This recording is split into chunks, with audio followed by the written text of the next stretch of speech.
కులాలకి మతాలకి అతీతంగా పార్టీలకి అతీతంగా ఎవరు పేదలు ఉన్నారు అందరు దరఖాస్తు ఇచ్చారు.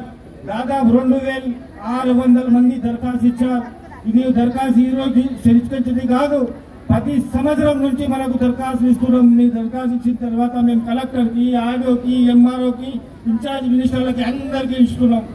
కానీ మన దురదృష్టకరం నుంచి పరిపాలన ఏ విధంగా నడిచారు మనకు తెలుసు. ఇప్పుడైనా కనీసం ఇంద్రమ్మ రాజ్యం వచ్చింది, ప్రజాపాలన వచ్చినాయి కాబట్టి మేము రేవంత్ రెడ్డి గారికి మనవి చేస్తున్నాం.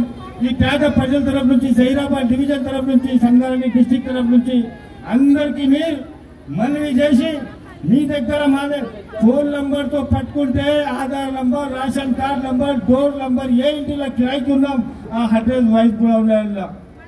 దయచేసి మేము వారం రోజులు మీరు మాకు జైరాబాద్ లో ఖాళీ గవర్నమెంట్ భూమి తలాలు వందలాది ఎకరాలు ఉన్నాయి. ఒక్కవేళ గవర్నమెంట్ అధికారులకి ఇది కనిపించకుంటే కళ్ళుకి మేము చూపెడతాం. ఎక్కడ భూమి ఉంది ఆ గవర్నమెంట్ భూమి మేము చూపెడతాం. అక్కడ భూమి మీద మాకు కూర్చోలు పెట్టాలి. గతంలో తెలుసు అందరు అధికారులకి కూడా మేము భారత్ కమ్యూనిస్ట్ పార్టీగా 2001 లో ఇదే పట్టం కట్టి భారత్ నగర్ కాలనీలో ఎంతో మంది చెప్పారు ఆ రోజు మీ పేరు పెట్టుకోవచ్చు కదా కమ్యూనిస్టులు అంటే. మేము భారతదేశం బిడ్డలము, భారతదేశంలో పుట్టాం, భారత్ నగరే పేరు పెడతాం అక్కడ అని భారత్ నగర్ పెట్టాం. భారత్ నగర్ 2 కంపల్సరీ మనం ఈ నెలలో ఏపీద్దాం. ఆడియో గారికి కూడా మనవి చేస్తున్నా, దయచేసి ఆడియో గారు ఇంతకు కూడా మీకు ఇచ్చాం.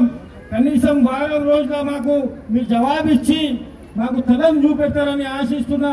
లేని పక్షంలో ఏ విధంగా మీకు చెప్పాం ఉంటే అక్కడ భూమి మీద ఇల్లు కాడ లేకుంటే జైల్లో ఉంటాం. కానీ ఆ భూమికి మీకు భూమి ఒకవేళ కనిపించకుంటే మేము భూమి చూపెడతాం. గవర్నమెంట్ భూమి ఉంది, కంపెనీ వాళ్ళు దరఖాస్తు పెట్టుకుంటున్నారు ఈరోజు 50 ఎకరాలకి 80 ఎకరాలకి. వాళ్ళకి మీరు 3 లక్షలకి 4 లక్షలకి పైసలు వస్తున్నారని ఇస్తున్నారు.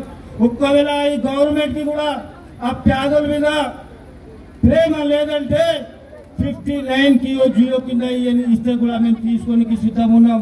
వేలాది రూపాయలు ఈరోజు కిరాయి కడుతున్నాం.